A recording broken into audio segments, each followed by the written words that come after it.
En esta parte número 32 ya de las puertas dimensionales vamos a hablar sobre la segunda parte que quedó inconclusa sobre la Virgen de Guadalupe, pero además vamos a ver un repaso a noticias de actualidad vinculadas con todo este tema que estamos tratando aquí. 101,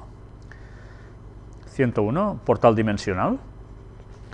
A ver si recordáis que estuvimos hablando sobre portales dimensionales basados en números y que el 101 decían que era un portal dimensional.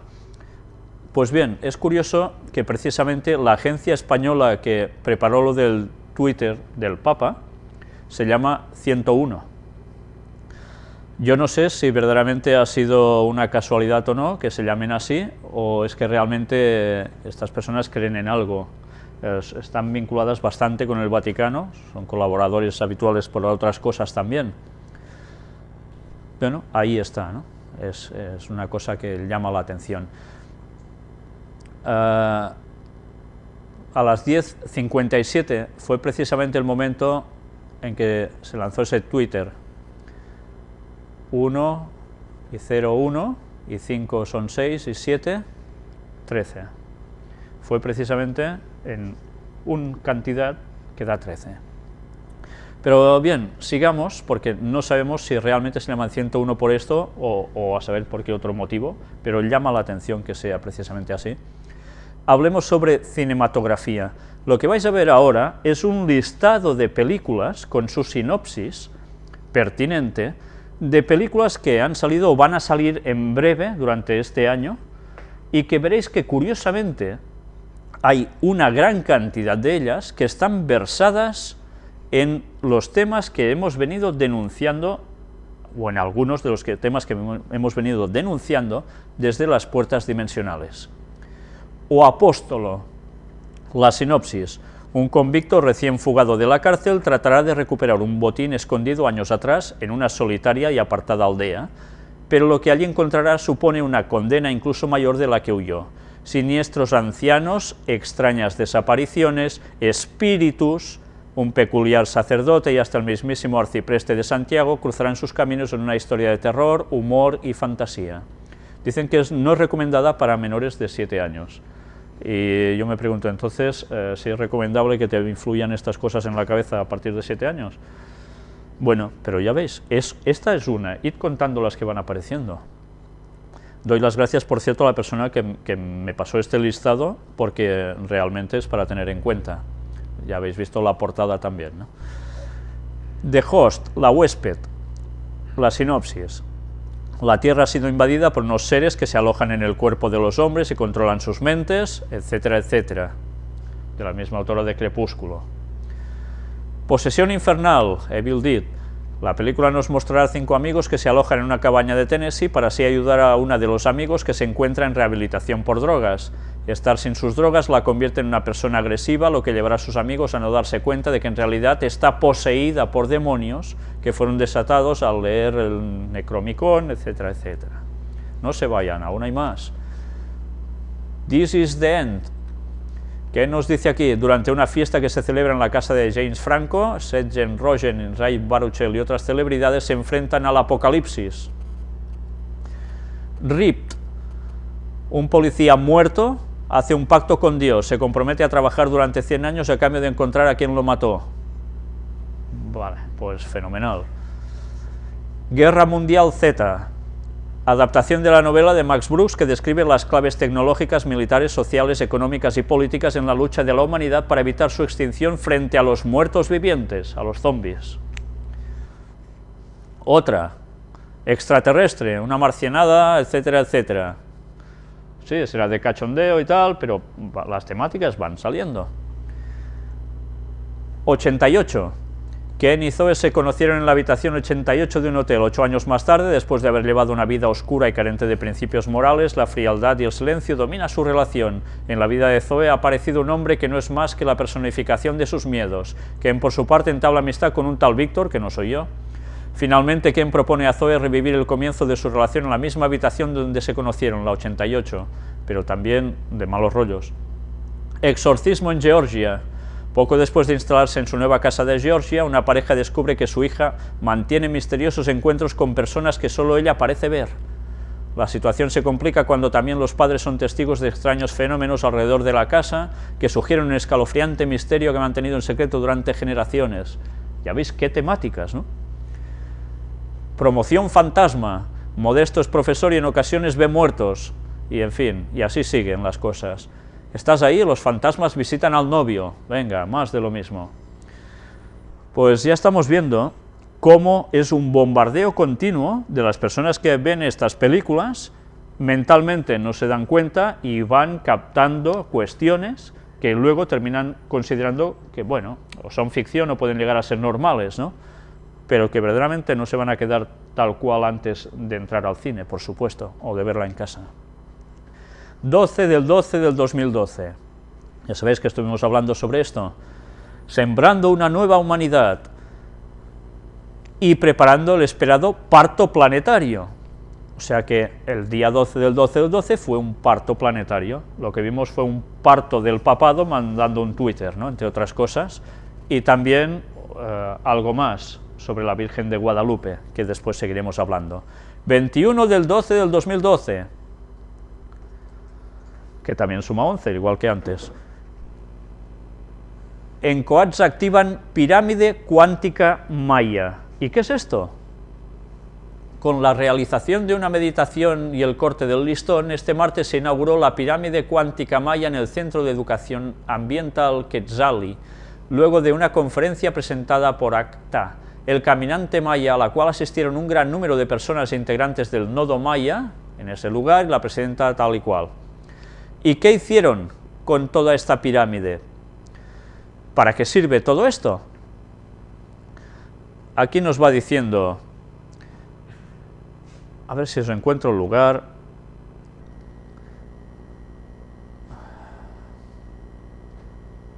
Además, en dicho evento, Lucero de Ruiz agradeció a Quetzali y a la presidenta de la fundación por permitir instalar la pirámide y explicó que el logotipo que entregaron a los participantes consta de 4 esferas y un triángulo, evocando un vector en equilibrio, reflejando el legado que los mayas fomentan en las tierras sagradas. Incluye el símbolo de la bandera de la paz, quiero, puedo y soy pacífico, el ojo que todo lo ve, de un minuto por México, un indalo y el planeta Tierra rodeado de un arco iris.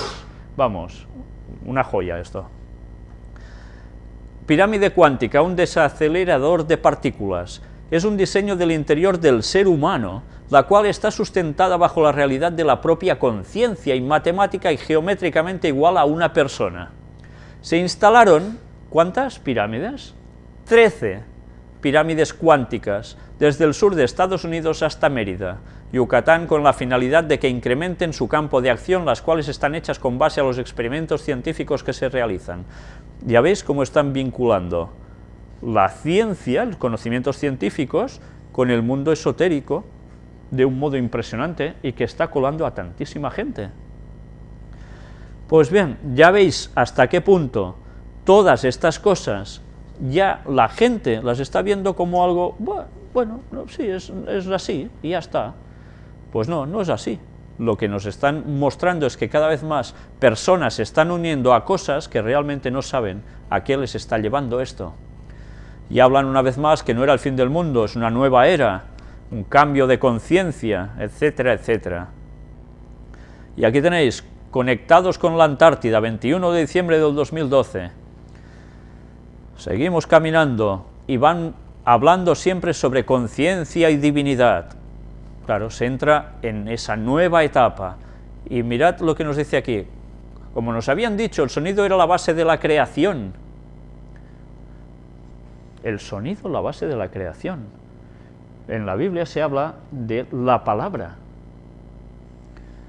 Siempre mirad qué conjuntamente pasa una cosa con otra. Y por eso debíamos recrear la frecuencia mediante el sonido. La música fue la clave, pues para que las activaciones de los 7 chakras planetarios integrasen la esencia de la humanidad y la Tierra en el útero de la gran mujer, desde donde irradiarán en la conciencia para dar paso a la gestación de algo nuevo. Ya veis qué vocablos están utilizando. Y toda esta gente que veis aquí consideran que esto es así. Bueno, y hay muchos más. Gratitud infinita por dar inicio a este paso que nos impulsó a dar el siguiente y último a los pies de la Madre. Bueno, todo siempre con el asunto de conciencia, divinidad del ser. Se mezclan una serie de conceptos que nos vienen a decir que nosotros en el fondo ¿qué somos? Seres divinos. ¿Y qué se espera con todo esto? Pues bueno, ya os lo podéis imaginar. En los siguientes días publicaremos las intenciones y preparativos para que todos iniciemos el nuevo ciclo galáctico alineados con nosotros y la Tierra. Toma. Y estos conceptos van fraguando en la gente, van entrando. Cerebro y mística. Mirad este artículo que apareció en Muy Interesante, es una revista, donde nos dice, buscando a Dios en el interior del cerebro. Soy Dios. Esta es una de las frases que el joven John Sharon solía decir a sus vecinos cuando sufría una de sus crisis epilépticas. De forma inesperada se veía inmerso en una sensación de omnipotencia y en la creencia de poder guiar al resto de los humanos cual profeta. Durante sus ataques, John sentía un dolor intenso, casi insoportable, pero al mismo tiempo y sorprendentemente sentía una enorme sensación de felicidad extrema, gran placer no sexual, y la sensación de estar conectado con el universo, pero aislados de la realidad. Gran parte de los casos comienzan con una alucinación simple, una luz brillante, y progresan hacia alucinaciones complejas generalmente de tipo religioso como ángeles, Cristo, el cielo o el infierno. El propio Dostoyevsky experimentó este tipo de alucinaciones y sensaciones, y las describió a través de varios de sus personajes literarios, razón por la que este tipo de epilepsia ha recibido su nombre. Otros personajes históricos, como Teresa de Jesús o Juana de Arco, podrían haber sufrido esta patología según diversos autores. Más frecuentes en el hemisferio derecho.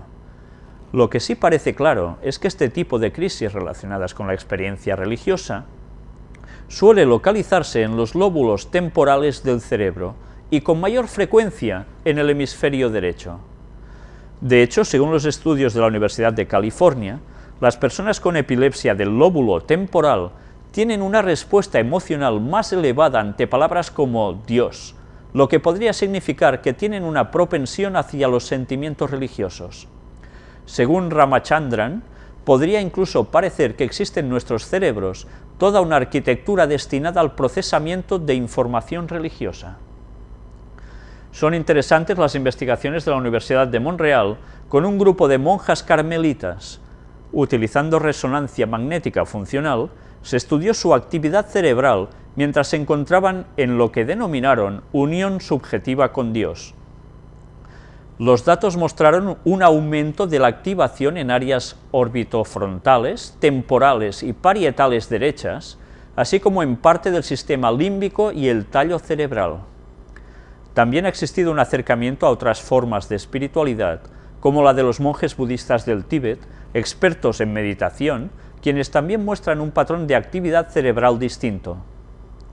Sin intención alguna de juzgar o invalidar la experiencia religiosa de cada uno de los mortales, los estudios neurocientíficos intentan comprender de una manera objetiva a la relación entre las personas y la idea de Dios y acercarse así a este aspecto de la humanidad. Este escrito de esta señora neuropsicóloga nos muestra cómo cuando hay estos tipos de manifestaciones cerebrales, hay unas partes del cerebro, en la banda derecha, en el hemisferio derecho, que tienen una activación especial. Con todo esto, ¿qué nos está denotando? Que verdaderamente, cuando hay una comunicación de algo superior a nosotros, se activa precisamente una parte de nuestro cerebro. ¿Cómo es que esto funciona así? La ciencia intenta explicar cosas que quizás más o menos podrá decir, pero que realmente nos da en claridad que cuando se comunica Satanás o se comunica Dios, lo hace a través de nuestro cerebro, que es donde está la lucha por antonomasia en la persona. Un compañero nuestro, que ya ha presentado algún tema sobre asuntos de hipnotismo y demás otros temas, nos habla mucho también, en lo que él muestra, sobre la forma en que nuestro cerebro funciona. Es interesante que repaséis esos temas que él ha presentado, porque podréis comprender mucho mejor toda la serie que estamos emitiendo de puertas dimensionales, porque tiene una gran relación con todo. Y mirad una vez más cómo en la mística católica es muy frecuente encontrar cosas que nos remiten a lo que aquí en este artículo también, en cierto modo, nos habla. ¿Recordáis todos a Santo Domingo de Silos? ¿Os suena? No, a muchos no, pero a otros sí, sobre todo porque hay unos monjes del monasterio de Silos que se hicieron famosos por unos cantos gregorianos que grabaron disco, etcétera, etcétera. Sobre este señor, Santo Domingo de Silos, destacamos: Dios bendecía sus rasgos de generosidad con extraordinarios prodigios. Su liviano equipaje estaba compuesto por textos de temática religiosa y durante año y medio vivió experiencias que nunca confió a nadie, pero que debieron marcar profundamente su espíritu. Era un gran asceta, dado a la penitencia y a las mortificaciones. Lidió ardua batalla contra tendencias que surgían de su interior y también hizo frente a las externas, todo lo cual acentuó su unión mística con Dios. Utilizaba ciertos métodos para tener una unión mística con Dios. ¿Y en qué consistían? Ya lo habéis visto. Aparte de cierto tipo de lecturas, unas experiencias que le pasaban, ¿y qué más?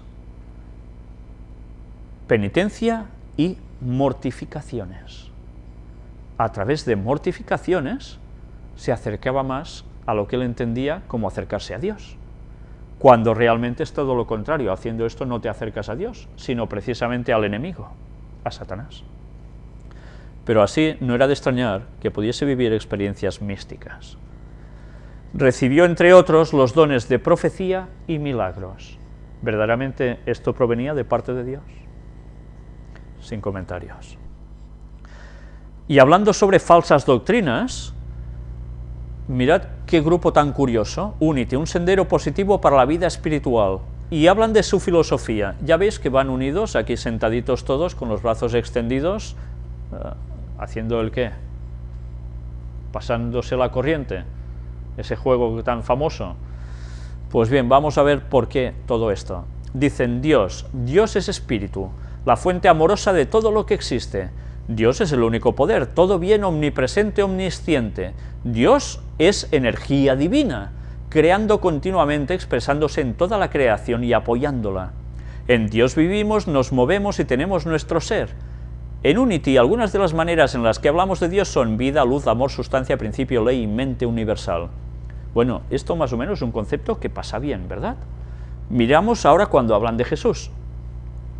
Creemos que Jesús expresó su potencial divino y demostró a la humanidad cómo demostrarlo también.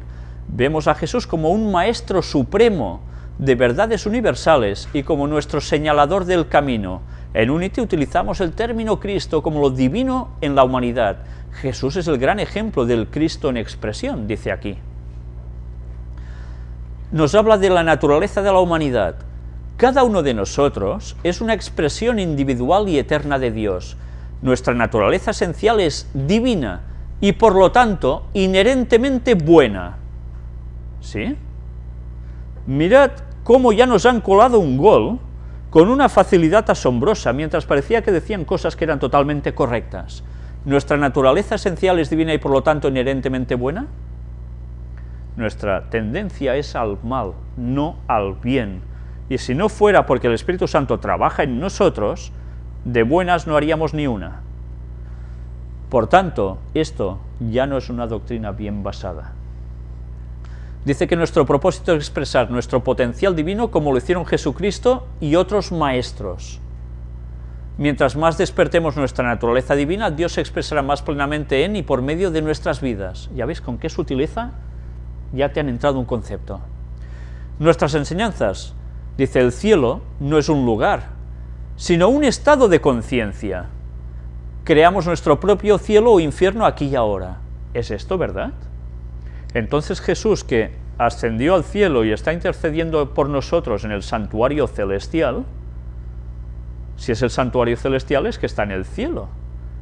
Jesús está en un estado de conciencia solo y nosotros también y ya está.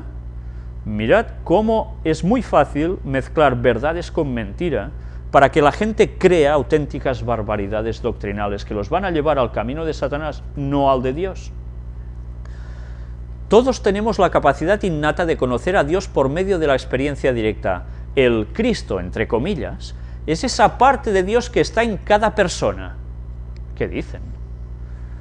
¿Existe una chispa de divinidad en todas las personas así como existió en Jesús? Existe si el Espíritu Santo está en nosotros. Si no, olvidarte has de todo eso. ¿La oración funciona? Sí. ¿Estamos aquí para dar un ejemplo positivo y ser un modelo para los demás? ¿Sí o no? Sí. ¿Estamos aquí para hacer del mundo un lugar mejor? También. La Biblia. Los fundadores de Unity, Charles y Myrtle Fillmore, estudiaron la Biblia como historia y alegoría, y la interpretaron como una representación metafísica del viaje de evolución de la humanidad hacia su despertar espiritual. Ya empezamos. Además, Unity reconoce que la Biblia es una colección de escrituras recopiladas a lo largo de muchos siglos. Honramos las escrituras porque reflejan la comprensión e inspiración de sus autores en el momento en que fueron escritas. La Biblia continúa siendo un recurso espiritual valioso para nosotros. Pero ya veis de qué modo. Oración y meditación. La oración afirmativa es la forma más elevada de pensamiento creativo. Incluye el dejar ir pensamientos contraproducentes y negativos, así como también ayuda a mantener en la mente afirmaciones de verdad espiritual. Por medio de la meditación sentimos la presencia de Dios. La oración y la meditación nos hacen tomar más conciencia y en consecuencia transformar nuestras vidas. Cuando hablan de conciencia asociado a esta meditación, ¿a qué tipo de meditación se están dirigiendo ellos? Porque la meditación cristiana es sencillamente hacerte dar cuenta de si vas bien o vas mal, que te replantees las cosas y así ores al Señor con un propósito definido, sabiendo lo que le vas a decir. Pero ya veis con qué facilidad los términos pueden ser totalmente traspuestos de un modo en que cualquier persona que dice, mira, estos son cristianos, creen en Dios, creen en Cristo, creen en la Biblia, y te están colando conceptos que son totalmente del mundo satánico. Mirad si debemos mirar y analizar las cosas y no tragarnos lo primero que nos dan. Fundamentémonos en la Biblia, porque va a ser nuestra única base segura para todo lo que nos va a venir encima. Y hablando ahora sobre verdades o no verdades, veamos también los iconos de la Navidad. Y es un artículo extraído también de aquí, de Zenit, donde nos dice algo que a veces no siempre percibimos. En la vida cristiana existen varios modos de rezar: el breviario, los salmos, los sacramentos, el rosario, las devociones populares, y también está la oración con los iconos. Oración con los iconos. El icono es una imagen, por lo general bidimensional, de Cristo, los santos, los ángeles, las parábolas bíblicas o los eventos importantes en la historia de la Iglesia. A través del icono contemplamos el amor de Dios por el hombre y proclamamos su gloria y sus misterios. Éxodo capítulo 20, ¿qué nos dice el segundo mandamiento? No te harás imagen de ¿qué? De lo que esté arriba en los cielos, abajo en la tierra, etcétera, etcétera, para adorarlo. Patam, el icono, y ellos nos dicen imágenes de Cristo, los santos, etcétera, etcétera. En la Iglesia no existe una teología sobre los iconos. En la Iglesia oriental, la principal forma de veneración de los iconos se encuentran en el iconostasio, pared con los iconos, que se encuentra en las iglesias del estilo bizantino. Por lo tanto, en todas las épocas del año litúrgico, los iconos decoran las iglesias y le ayudan a la gente a entrar en el misterio salvífico de Dios. Junto al icono que representa la encarnación, Dios que se hizo hombre, podemos orar y reflexionar. Ya veis, instan a orar con los iconos. Inmediatamente nos llama la atención la figura de María, que está en el centro y nos indica al niño Jesús. Esto debemos tenerlo presente. Cuando hay iconos, están dispuestas las piezas que nosotros vemos allí en una cierta forma, para transmitirnos unos ciertos conceptos que nosotros, a simple vista, no siempre percibimos. Y mirad qué nos dice, ¿qué está en el centro? ¿Jesús o la Virgen María? ¿Lo habéis visto? La figura de María que está en el centro y nos indica al niño Jesús. Es María la que está en el centro como protagonista indicando al niño Jesús, pero la pieza principal es María. Y notamos la presencia de la figura de San José, de los Reyes Magos y de los animales que están detrás del niño Jesús. Estos son actores secundarios, por decir algo, ¿vale? Los iconógrafos presentan a María en el centro del icono para subrayar la importancia de su rol en el misterio de la encarnación y en el proyecto salvífico de Dios hacia toda la humanidad. ¿Habíais percibido esto cuando veíais un icono de la Virgen María en un pesebre, etcétera, etcétera? Pues esta es la explicación de por qué está todo diseñado en ese modo. Porque tú inconscientemente te quedas con el papel de la Virgen María como el verdadero centro para llevarnos a la salvación. Pero también para enfatizar la grandeza de María, al obedecer a Dios, cuando en la Anunciación dijo sí al ángel Gabriel. Ahí está, en verdad, engrandecer la figura de María por sobre todo. A Dios encarnado en las vísperas de la vigilia de Navidad le rezamos: ¿qué te ofrecemos, Señor Jesús, porque hayas venido al mundo por nosotros? Cada criatura del universo que has creado te presenta su gratitud. Los ángeles la alabanza, los cielos los planetas, los Reyes Magos los regalos, los pastores la exclamación, la tierra y la naturaleza salvaje el pesebre. En cambio nosotros te presentamos una Madre Virgen, por eso, oh Dios, ten misericordia de nosotros. O sea, nosotros presentamos como humanos a la Virgen. Bueno, qué cosas. Cuando es Dios el que lo selecciona todo y utiliza a una mujer para que se pueda producir la encarnación, a una muy buena mujer, por cierto. En cada icono sobre la Natividad y en todos los iconos de María, encontramos siempre 3 estrellas. Mirad qué detalles interesantes. Una en la frente y 2 sobre sus hombros, para indicar el estado de virginidad antes, durante y después del nacimiento de Jesucristo. ¿Verdaderamente podemos saber si la Virgen fue madre después de tener a Jesús también, teniendo otros hijos? Si nosotros nos hemos de fiar de lo que ellos quieren simbolizar con estas 3 estrellas, el antes, ahora y después, hemos de decir que no. No lo sabemos. No ha quedado registro si realmente, cuando en la Biblia se habla de los hermanos de Jesús, se refería a que eran los hermanos que José había tenido en un anterior matrimonio, si eran los primos, que también se llamaban hermanos, o que realmente María y José tuvieron otros hijos después de Jesús. No lo sabemos. Pero ellos ya dictaminan que automáticamente que nanay, que no.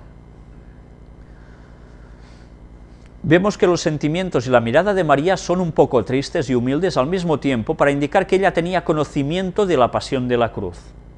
No vais a ver nunca a la Virgen María pasándoselo pipa con el niño allí pequeño, no, siempre con esa mirada triste y tal, pensando ya en la muerte de Jesús, dice.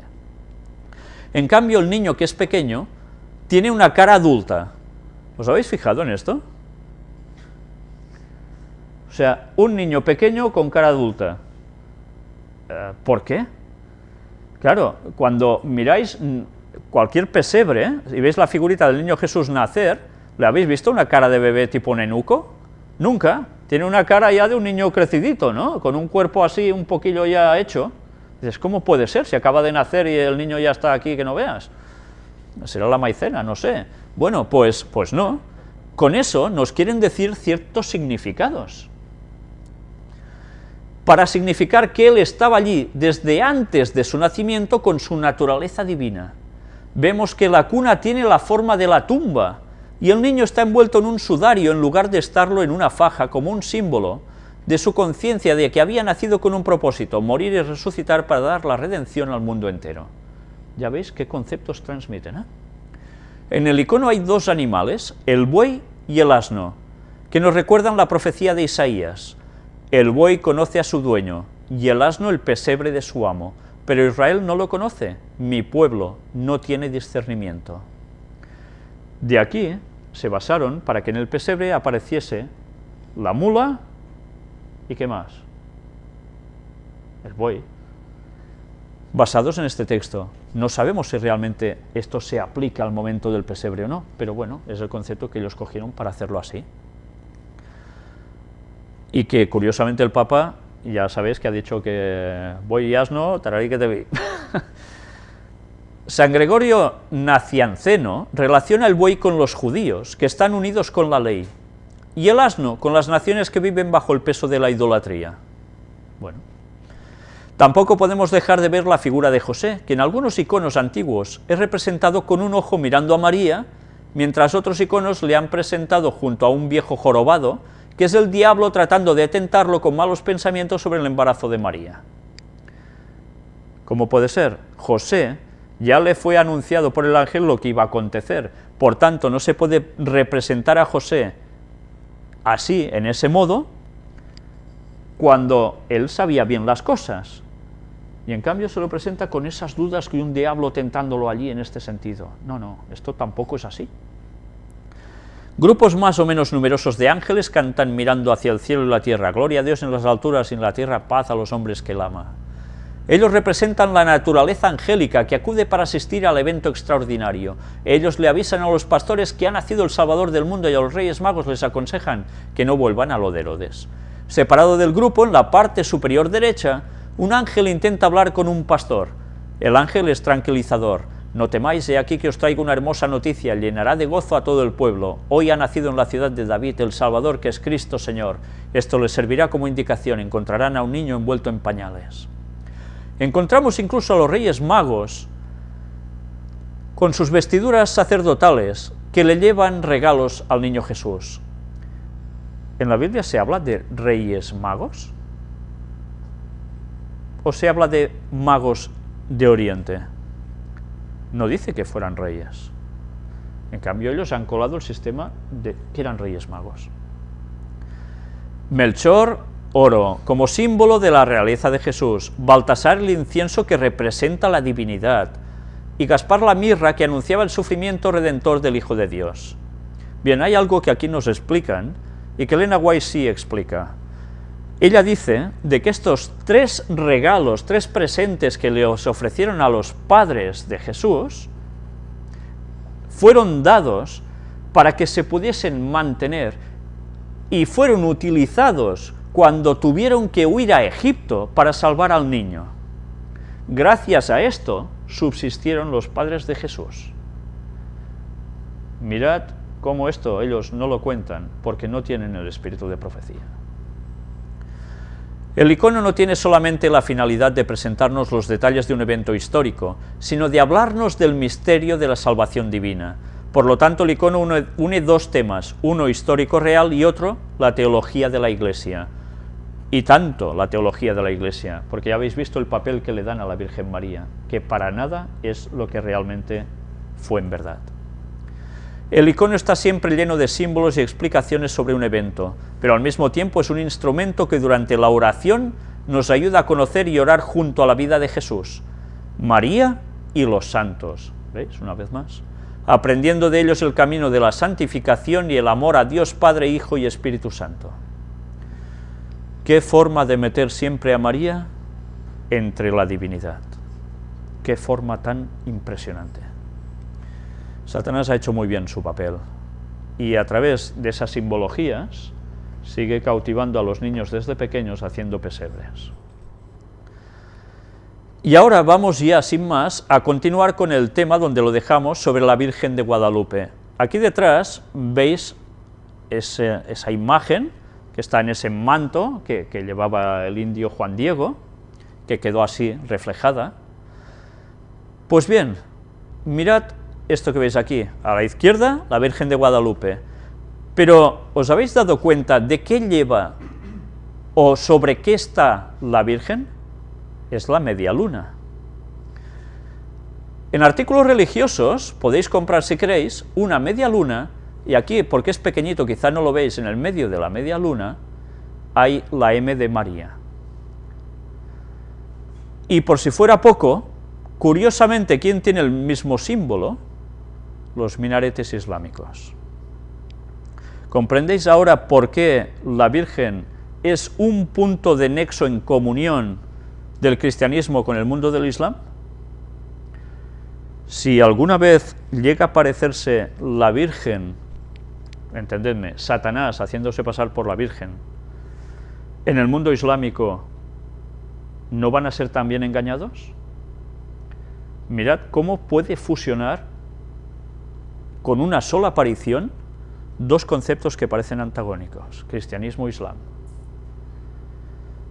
Y además, cuando hay una virgen llamada Fátima, por si fuera poco, que es devoción también para el mundo del Islam. Porque, ya sabéis, la hija de Mahoma, ¿cómo se llamó? Fátima. Vamos a ver ahora un vídeo, que es donde terminamos la anterior vez. Vamos a ver cómo se habla de que en el manto de la Virgen hay unas estrellas que son como una partitura musical que vais a ver hasta interpretada. Y esto nos va a dar pie a otro vídeo que veremos después, que es realmente muy, pero que muy interesante. Lo prometido es deuda. A continuación conocerá los resultados de recientes investigaciones hechas a la tilma de San Juan Diego. Es un trabajo realizado por seguidores del llamado Códice Guadalupe. Le adelanto que las estrellas del manto han revelado una hermosa pieza musical. Conózcala aquí en exclusiva para el público de Extra Normal.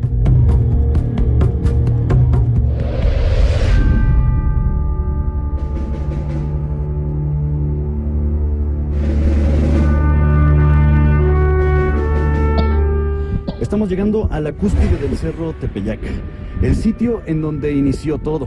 Un lugar en el que la mañana del 9 de diciembre de 1531, la Madre de Dios le habló al indio Juan Diego. La Madre de Dios que se ha convertido en la reina de toda América, quien hoy en día sigue dando de qué hablar. Hay nuevos descubrimientos que se han encontrado en el Ayate y hoy Extra Normal los revela para usted.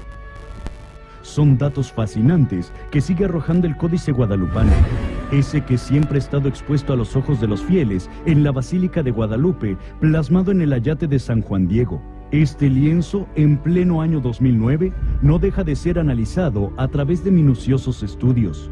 Nos empieza a dar otra información nueva, que viene siendo las ubicaciones de lo que nos dice el manto de Nuestra Señora de Guadalupe y el vestido. El manto para los aztecas era el cielo y el vestido era la tierra. Extra Normal en investigaciones pasadas le presentó el estudio realizado al Ayate de San Juan Diego, mismo en donde se mostró la exacta ubicación de las estrellas del manto que cubre a la Virgen de Guadalupe. Estrellas que coinciden en su ubicación con la posición exacta de la bóveda celeste justo en el momento de la aparición, allá en el año de 1531.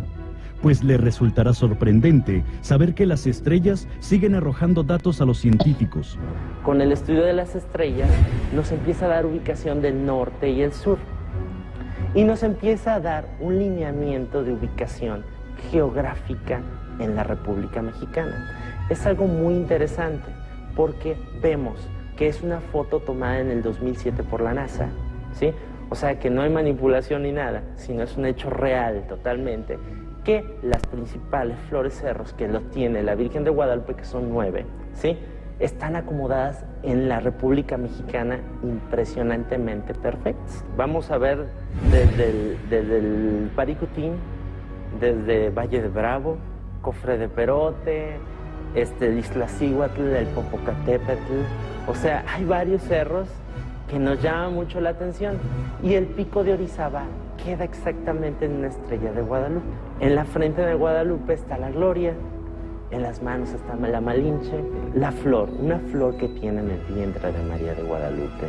¿Hacia dónde nos lleva esa flor de 4 pétalos en el mapa de la República Mexicana? Fíjense bien, es al Tepeyac, es impresionante. ¿Qué podemos explicar ahí? Es algo increíble. En 1531, ¿con qué tecnología podían hacer eso? Era imposible. ¿Cree usted que se trate de una casualidad? Extra Normal todavía tiene nuevos y sorprendentes datos por mostrarle, pues otra impactante revelación es el número de estrellas que tiene la Virgen en su manto y el simbolismo que representa. además de la inclinación de su rostro. Nos está dando información cromosómica María de Guadalupe. ¿Cuántos cromosomas tiene el ser humano? Tiene 46 cromosomas, ¿sí? Y la Virgen de Guadalupe tiene 46 estrellas. Otra de las cosas es, ellos, los indígenas, entendían quién era esta señora, ¿sí? De dónde venían. Y que no era la diosa. Ella era una mensajera, era portadora de Dios. Por eso vemos la inclinación de su rostro y está hacia la derecha, ¿sí? Hacia la derecha del Padre, ¿quién está? Está Jesús. Entonces, en ese momento vemos esa inclinación, pero también vemos la posición de oración. Recientemente, ella me regaló un descubrimiento.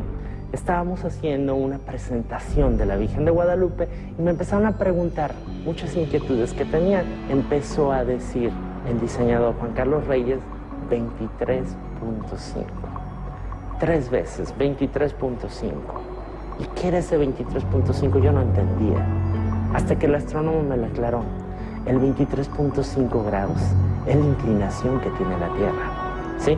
Sin esa inclinación no se genera la vida, ¿sí?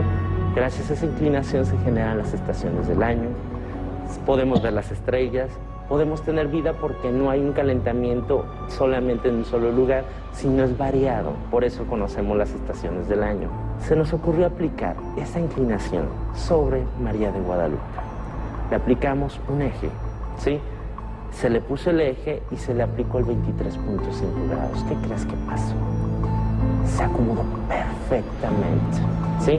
Y sus ojos eran el Ecuador, ¿sí? ¿Quién pudo haber hecho eso antes? Ni había esa información, ¿sí? 23.5 grados es algo contundente, porque nos está dando información ya astronómica.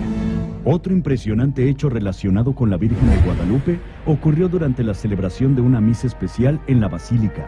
Un hecho del que poco se supo, pues la información nunca fue publicada, al menos en México. Exactamente, precisamente el tiempo en que se destrabó el aborto en la Ciudad de México sucede algo que nos estruenda a todos.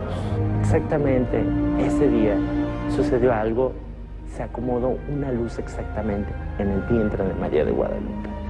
María de Guadalupe está preocupada. Tenemos que defender la vida.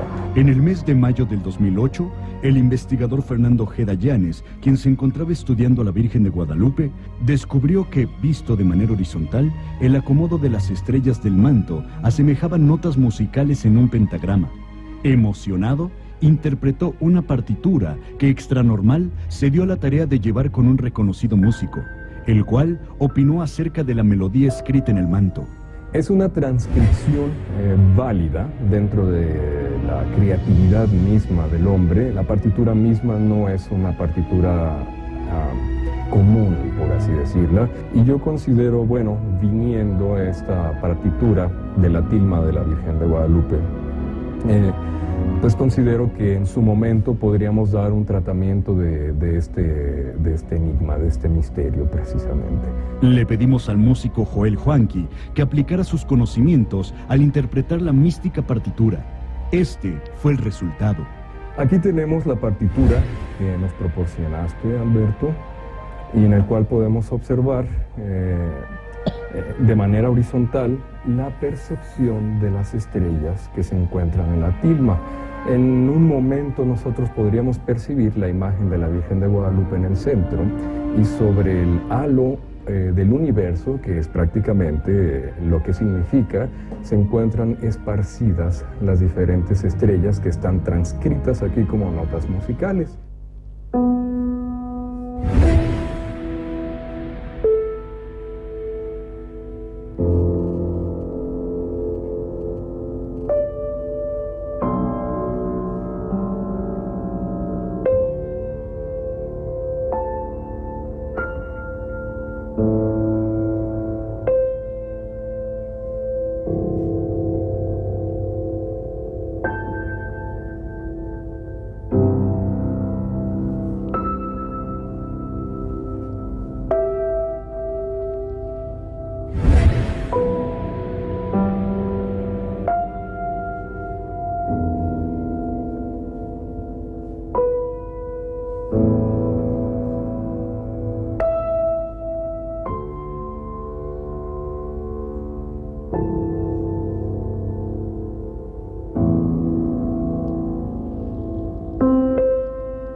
bellísima, es una música relajante. ¿Por qué es tan importante la música en la Virgen de Guadalupe? Porque los indígenas, no sé si se acuerdan, cuando Juan Diego estuvo el primer encuentro con María de Guadalupe, lo primero que escuchó fueron cantos, o sea, música, ¿sí? Y para los indígenas, la música y las flores simbolizaban verdad, simbolizaban raíces, ¿sí? Y ellos se sintieron identificados con María de Guadalupe.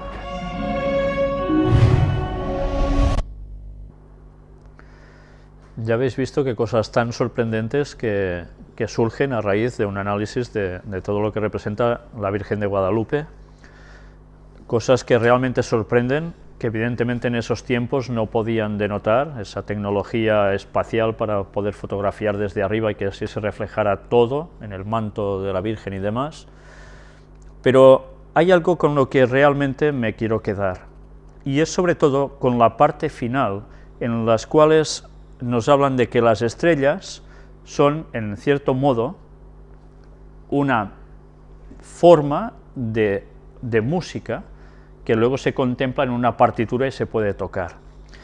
¿Sabéis?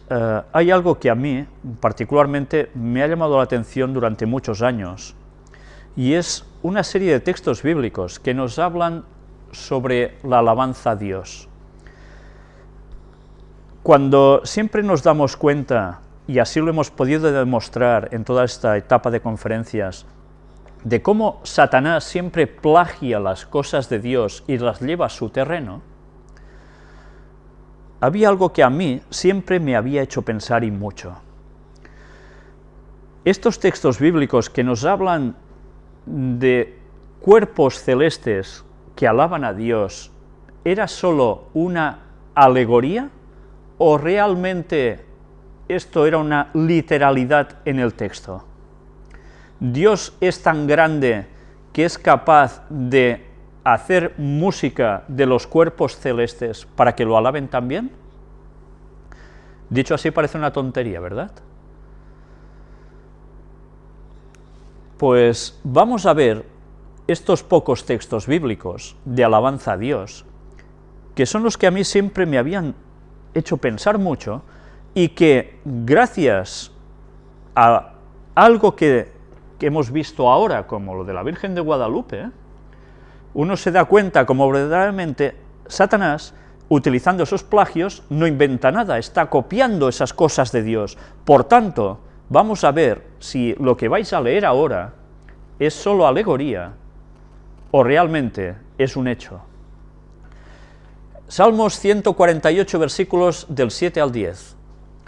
Alabad a Jehová desde la tierra, los monstruos marinos y todos los abismos, el fuego y el granizo, la nieve y el vapor, el viento de tempestad que ejecuta su palabra, los montes y todos los collados, el árbol de fruto y todos los cedros, la bestia y todo animal, reptiles y volátiles. Cuando uno lee esto, evidentemente piensa, claro, es obra creadora de Dios. Y incluso Elena White habla también del canto de los pajarillos, que son como alabanza a Dios. Cuando uno lee esto dice, bueno, será una forma de hablar tan solo, porque son objetos inanimados, muchos de los que aquí describe. Pero todos los objetos emiten frecuencias, o sí, o no. Vamos a ver cómo algunos objetos sí emiten frecuencias y así se ha podido demostrar. Vamos a ver otro texto antes de seguir con esto. Salmos 19, versículo 1. Los cielos cuentan la gloria de Dios y el firmamento anuncia la obra de sus manos. Cuando vemos este texto decimos, claro, es que es una maravilla, ¿no? ¿Solo es esto? Job 38, 6 y 7. ¿Sobre qué están fundadas sus bases? ¿O quién puso su piedra angular? Cuando alababan todas las estrellas del alba y se regocijaban todos los hijos de Dios. ¿Las estrellas del alba se está refiriendo solo a los ángeles y demás? ¿O realmente también se refiere a cuerpos astrales celestes? Y 1 Corintios 15, 41. Una es la gloria del sol, la gloria es algo concreto del Sol. Otra, la gloria de la Luna, distinta a la del Sol. Y otra, la gloria de las estrellas, pues una estrella es diferente de otra en gloria. Son diferentes en gloria, ¿por qué? Porque una es más grande que la otra, una hace más luz que la otra y ya está. ¿Es solo esto? ¿O es que pueden emitir una serie de resonancia electromagnética que varía de la una a la otra y que puede ser dado como una sintonía? Vamos a ver un vídeo que precisamente indagando sobre esto encontré. Es de un señor llamado Luis Giglio, donde él también habla de las estrellas que cantan. Está en inglés, pero vais a ver, es bastante entendible, no quizás lo que él dice, a los que no sabemos inglés eso nos va a costar, pero sí en las cosas que presenta.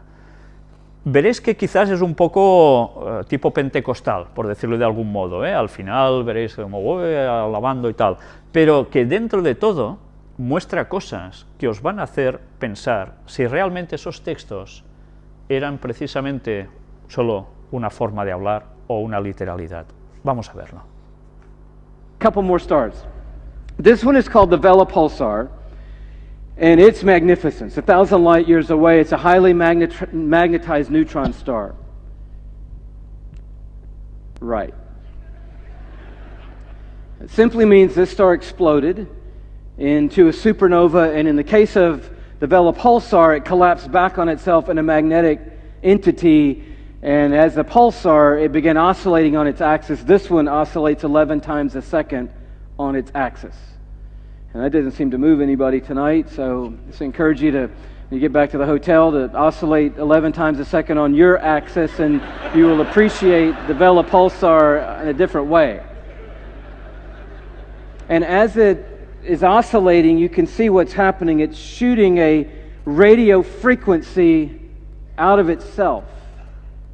And so not only do we have this amazing photograph, but we're determined to hear somebody speaking to us, and so through SETI and other highly advanced electromagnetic telescope programs, we're listening to the universe day and night. And I don't know if you know this or not, but when I say we, I mean we as in your tax dollars are paying large sums of money to build radio telescopes that circle the earth to continually listen to see if anybody out there is speaking to us. To date, we have not heard any intelligent life speaking back to us, but we have gotten something for our money, because when they aimed the radio telescopes at the Vela Pulsar, this is what they heard. And this is what this guy does 24/7, day and night, 365 days a year. This is what, from 1,000 light years away, the Vela Pulsar sounds like right now. This is it. Listen to this.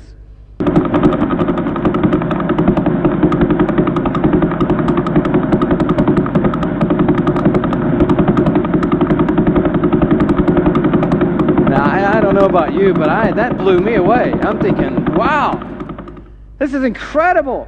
You're like, well, what does it mean? I don't know. Is that some kind of Morse code for something, or what does all that mean? I don't know what it means, but and I don't want to go too crazy here. But maybe the Vela Pulsar got wind somehow innately of Psalm 148 verse 3, and since it says, "Praise Him, sun and moon, and all you shining stars." We're a shining star. We should praise Him. Well, how are we going to praise Him? I know. Let's oscillate 11 times a second on our axis and see if we can send a radio signal into the universe that would join in the symphony of God's praise from all creation. It's singing. The stars are singing to Him. I recently stumbled on 47 Tuc. It's a beautiful cluster of stars. We'll show you the picture of it here. It's about 16,700 light years away from where we are. And you can see just this brilliant, it looks like he shoved a lot of diamonds together into a pile. It's an unbelievable number of stars there. Look at these. They blow up that central place right there. There are 12 of these supergiant blue stars in there, but the things that are of interest to us tonight are these millisecond pulsars. 23 millisecond pulsars are there, and we've recorded 16 of them. And right now, tonight, while we're sitting in this room, the 16 recorded millisecond pulsars and 47 tuck are making this sound right now.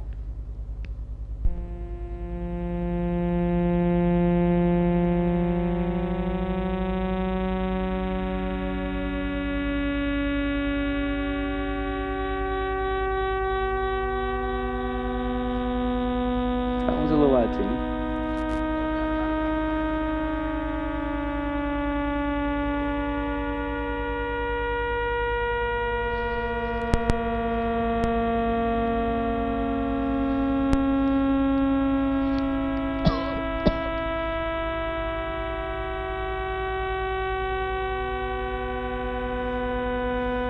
Isn't that beautiful?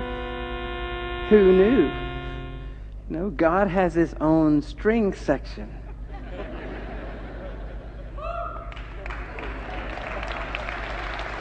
Isn't that beautiful? And we just looked at 11 times a second pulsar and 16 millisecond pulsars, and you start seeing Psalm 48 come to life. But look down at verse 7. It says, "Praise the Lord from the earth, you great sea creatures in all deeps. Fire and hail, snow and mist, stormy wind fulfilling His word. Mountains and all hills, fruit trees and all cedars, beasts and all livestock, creeping things and flying birds, kings of the earth and all people." So now He's bringing us in. We've got the heavens, we have the host, we have the stars, the sun, the moon, and now He says to the earth, and He names everything on the earth in some form or fashion, and then He brings in us, kings of the earth, verse 11, and all people, princes and all rulers of the earth, young men and maidens together, old men and children, let them praise the name of the Lord, for His name alone is exalted. His majesty is above earth and heaven. I love that He starts with you great sea creatures. We were in Hawaii a few months ago, and it was whale season there, and I was captivated by these giant beasts, and they seemed like they were putting on a show for us. They'd splash up and roll over and spout and blow, and it was beautiful. And as we were talking to some of the natives about the whales and asking all these questions, how do they get here every year, and how do they know to come to the same place to have their young, their offspring, and how do they know how to journey? And he said, the whales, one of the main ways they get around is through the whale songs that they sing. And I got Psalm 148 all inside of me, and I'm like, no kidding, I'm sure they do. And so I got to figure out what the whales sing, and so I start doing a little research, and I go online to find the whale songs, and I just want to bring it to you because some of you living in Minnesota and don't even know where an ocean is, and so the whale songs could sound like this right here. Take a listen.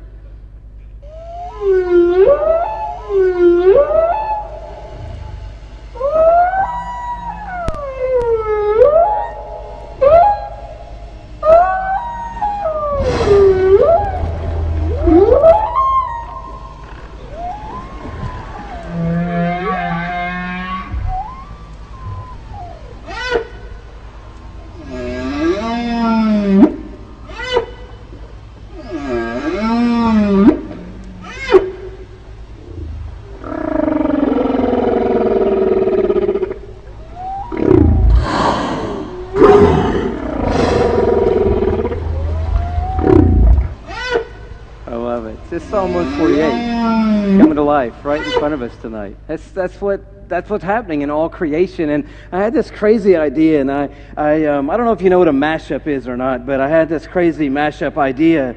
And I started trying to think, what would it be like to be God? Because we so elevate our songs. And this is no comment on what we've sung tonight. I'm a songwriter, and I believe in artists, and I believe in what we do in corporate worship through song and through music, and one of the expressions of our worship. But I don't think we have a clue, because we don't know the expanse of the worship that is continually surrounding the throne of God. And our songs are great, but God isn't banking on our songs, because He is surrounded surrounded by a symphony that's bigger than our wildest dreams tonight. Stars sing and whales sing and the birds fly. And I just tried to imagine what would it sound like if you could just for a second be God and hear what he hears. And I can't get us there tonight, but I came close. I had a friend who helped me with this little iPad program, and I'm not a DJ, but just a little thing, just quickly, and I want you to see how this works. I brought this guy in.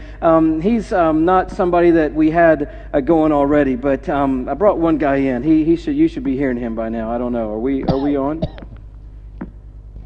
Yeah, if we could get just a little more volume, that'd be great. Thank you very much. Just even a little more volume would be fantastic. Thank you. I'm kind of maxed out here. There we go. This guy, we didn't look at his picture. He's PSR BO329-54.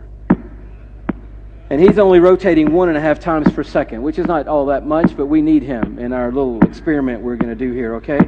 And then we had the Vela Pulsar. You remember the Vela Pulsar, right? So that's that guy. But that's a little too fast for what we're trying to do, so we're going to slow that down, okay?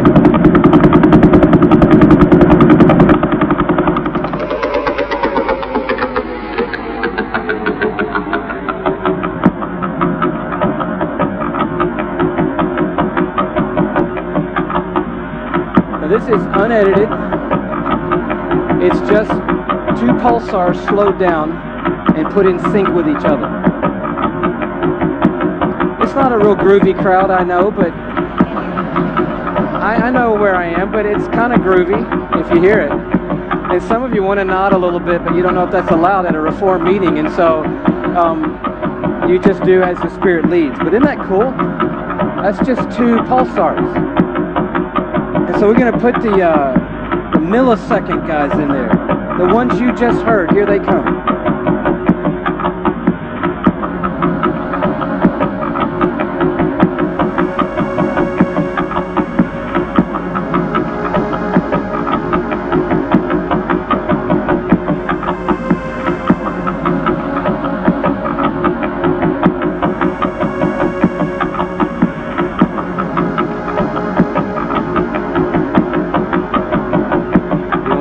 Whales.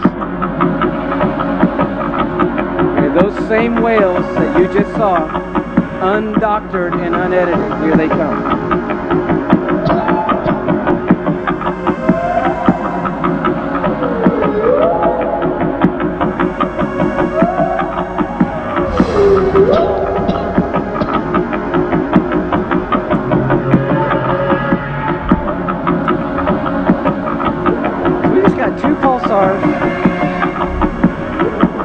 And then 16 others and some whales, and we got something going.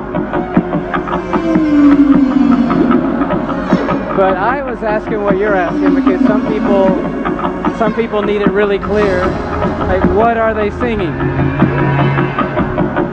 And we tried this, and you just got to know this is unedited. We just dropped this on, and this is what happened. This is what they might be singing.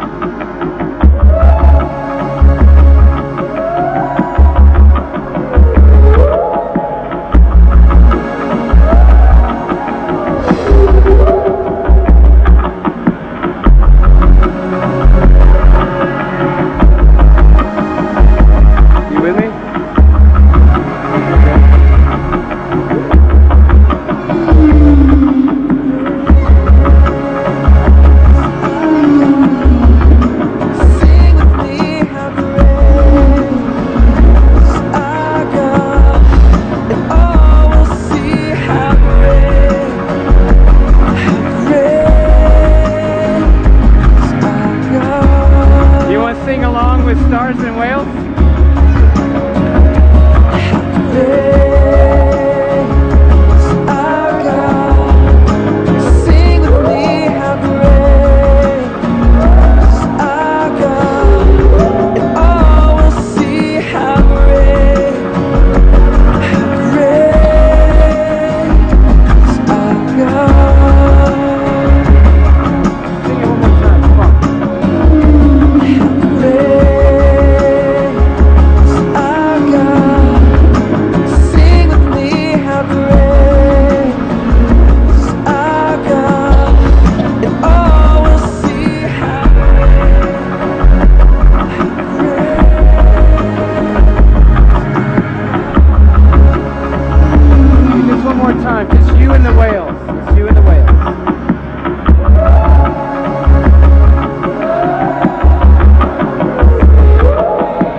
know, you're like, whoa!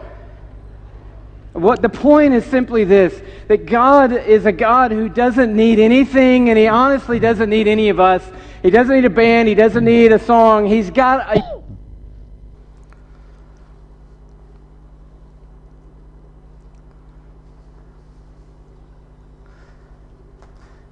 Bien, ya habéis visto en este vídeo una cosa bastante destacable, que es lo que hacíamos referencia sobre las estrellas. El próximo día os pasaremos, si puede ser, una pequeña aclaración al respecto de en qué se basaba este señor con esas frecuencias, en esos pulsars de vela, qué significa esto, etcétera, etcétera, las frecuencias, con qué diferenciación de milisegundos, etcétera, actúa. Pero lo que os quería destacar al respecto es que habéis visto cómo él utilizaba una supernova con los métodos actuales de percepción de electromagnetismo, se conseguía recibir el sonido que emite. Esto se ha hecho también, ya habéis visto, con otras estrellas, todas emiten una frecuencia electromagnética. Después ha hecho él también, si lo habéis visto, una incorporación de sonidos como las ballenas, que en los textos bíblicos que antes hemos visto, también nos hablaba sobre los animales, los monstruos marinos. Y si nos damos cuenta, ha hecho también una mezcla, añadiendo después también las voces humanas. Es cierto que al final todo suena a un tipo de música bastante así, muy de pop, armonioso, tipo religioso cristiano, que tanto está de moda ahora, tipo pentecostal, y que incluso vemos como todos moviendo las manos, etcétera, etcétera, ¿no? Todo esto realmente es algo que puede ser utilizado para llevar a la gente a un cierto terreno. Pero aún y así, puedo hablar de terreno, me refiero a sistema de evangelización, ¿no? Se une todo el sistema de animales, la tierra, el cosmos, todo lo que es la creación, junto al ser humano para ir todos en una cierta armonía, ¿no? Pero lo interesante de esto no era en sí esta particularidad que evidentemente ellos llevarán a su terreno, sino que realmente las estrellas emiten sonido y que supongo que Dios, que es mucho más inteligente que yo, las habrá dispuesto en ciertos modos para que puedan emitir una serie de frecuencias en algún modo correlativo que verdaderamente a él les suene bien. Pero además hemos visto que los animales también alaban a Dios con sus sonidos. Aquí este señor ha hecho una composición, ha adaptado una serie de frecuencias, etcétera, etcétera, pero realmente toda la creación alaba al Señor, sea desde los cielos, sea desde la tierra. Por desgracia nosotros hemos malinterpretado estas alabanzas y hemos hecho cantos que no pertocan, músicas que no tocan, para servir más a Satanás que no a Dios. Pero ya habéis visto cómo Satanás sabe que esto funciona así, a tal punto que ha conseguido meter en el manto de esa famosa Virgen lo que serían notas musicales basadas en las estrellas. Como siempre, Dios es el primero en hacer las cosas y Satanás el secundón que plagia y lo lleva todo a su terreno.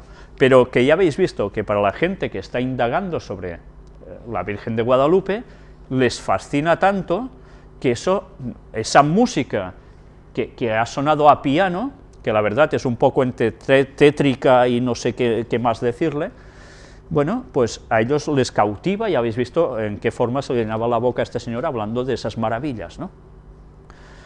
Siempre estamos igual, Satanás con sus plagios. Debemos vigilar mucho, porque por un lado o por otro, Satanás hará su faena con nosotros. No desechemos nunca que es el Espíritu Santo el que nos guía a toda la verdad, porque en el momento en que nosotros no lo veamos como tal, la verdad no vamos a tenerla del todo, y si no la tenemos del todo, por algún lado nos va a colar el gol Satanás. Vigilemos mucho con lo que creemos, con lo que oímos, con lo que hacemos, porque los sentidos y las falsas doctrinas van a cautivar prácticamente a toda la población mundial. Vamos a continuar con la tercera parte de la Virgen de Guadalupe, destapando lo que hay en verdad detrás, la verdad sobre la Virgen de Guadalupe. Y vamos a sacarla a través de unas pistas que ellos mismos nos han dado antes y que nos ha servido para poder encontrar la auténtica verdad de lo que hay detrás de la Virgen de Guadalupe. Hemos hablado, evidentemente, de lo que ya sabemos también, que no era una manifestación divina para nada, pero hay una serie de detalles que nos van a llevar a unas conclusiones aún más pertinentes si cabe. Pero bien, con esto os quiero dejar hoy, porque el tiempo ya se nos ha echado encima, y sencillamente, una vez más, recordaros, unámonos en alabanza a Dios, pero en la alabanza correcta, en doctrina, en fe y en música, y como no, en oración y hermandad. Que el Señor nos ayude a poderlo hacer así. Gracias por vuestra atención y hasta la próxima conferencia, si Dios quiere.